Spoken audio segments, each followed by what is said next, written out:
நாட்டுப்பற்றாளன் செய்திகள் வாசிப்பது வாசுகி தாமோதரன். அதிமுகவிடம் தொகுதிகளை மாற்றி கேட்கும் பாஜக. தங்களுக்கு ஒதுக்கப்பட்டுள்ள தொகுதிகளில் 5ஐ மாற்றித் தருமாறு அதிமுகவிற்கு பாஜக தலைமை கோரிக்கை என தகவல். அதன்படி சுந்தரராஜனுக்காக கிணத்துக்கடவு, KD ராகவனுக்காக செங்கல்பட்டு, வெங்கடேசனுக்காக எழும்பூர், முன்னாள் மாநில தலைவர் அண்ணாமலைக்காக ஒரு தொகுதி, மேலும் ஒரு தொகுதி என 5 தொகுதிகளை பாஜக மாற்றி கேட்பதாக தகவல். அதிமுக பாஜக இடையே தீவிர பேச்சுவார்த்தை, இதுவரை முடிவு ஏதும் எட்டப்படவில்லை என தகவல். களத்தில் புடின். அமெரிக்க வீரர்களை போட்டு தள்ள ஈரானுக்கு உதவும் ரஷ்யா. அமெரிக்கர்களை கொத்து கொத்தாக கொல்ல ஈரானுக்கு ரகசிய உளவு தகவல். ஈரானுக்கு ரகசிய உளவு வழங்கும் ரஷ்யா. G7 மாநாட்டில் ஐரோப்பிய ஒன்றியம் உடைத்த பிரம்மாண்டமான ரகசிய குற்றச்சாட்டை முற்றுமுழுதாக மறுத்தார் புடின். பாகிஸ்தான் நிலைமை. பாகிஸ்தானில் என்ன நடக்கிறது? எரிபொருள் கேஸ் 200%, பெட்ரோல் டீசல் மீது 20% உயர்வு. சிந்து மாகாணத்தில் ஸ்மார்ட் லாக்டவுன் அறிவிக்கப்பட்டது. 2 வாரங்களுக்கு பள்ளிகள் மூடப்பட்டுள்ளன. அரசு அலுவலகங்கள் வாரத்தில் 4 நாட்கள் செயல்படுகின்றன. தனியார் அலுவலகங்களில் 50% பணியாளர்கள் வீட்டிலிருந்து பணிபுரிய ஒப்புதல். இங்கு அப்படி எதுவும் இல்லை.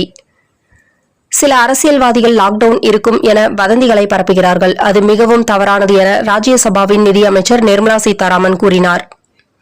கோவை மாவட்டத்தில் உள்ள பிரசித்தி பெற்ற பேரூர் பட்டீஸ்வரர் ஆலய அருகில் ஓடும் நொய்யல் ஆற்றில் பொக்லைன் இயந்திரத்தை கொண்டு ஆற்றை தூர்வாரி பராமரிப்பு பணி நடந்து வருகிறது. ஈரான், இஸ்ரேல் இடையே மற்றும் பாகிஸ்தான், ஆப்கானிஸ்தான் என பல்வேறு உலக நாடுகளிடையே போர் நடந்து கொண்டிருக்கும் வேளையில் நம் அண்டை நாடுகளில் சமையல் எரிவாயு, பெட்ரோல், டீசல் போன்ற பொருட்களின் விலை கடும் உயர்வாக உள்ள நிலையில் நம் இந்திய அரசு பாரத மக்களை காக்கும் வகையில் மத்திய அரசு பெட்ரோல், டீசல் மீதான கலால் வரி குறைத்துள்ளது. எனக்கு சீட்டே வேண்டாம். பாஜக வளர்ந்து வரும் தொகுதிகளை ஒதுக்காமல் வேறு தொகுதிகளை ஒதுக்குவதா என கட்சி மேல் இடத்தில் அண்ணாமலை அதிருப்தி. தொகுதி ஒதுக்கீட்டில் கடும் அதிர்ச்சி அடைந்ததால் தேர்தலில் போட்டியிடப் போவதில்லை என தலைமைக்கு அண்ணாமலை கூறிவிட்டதாக தகவல்.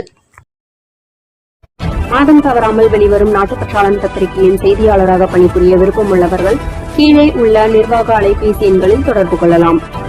7947789115 மற்றொரு எண் 9944341033. நாட்டுப்பற்றாளன் யூடியூப் சேனலில் விளம்பரம் செய்து பயன்பெறுங்கள். நமது நாட்டுப்பற்றாளன் செய்திகளை அறிந்து கொள்ள யூடியூப் சேனலை சப்ஸ்கிரைப் செய்யுங்கள்.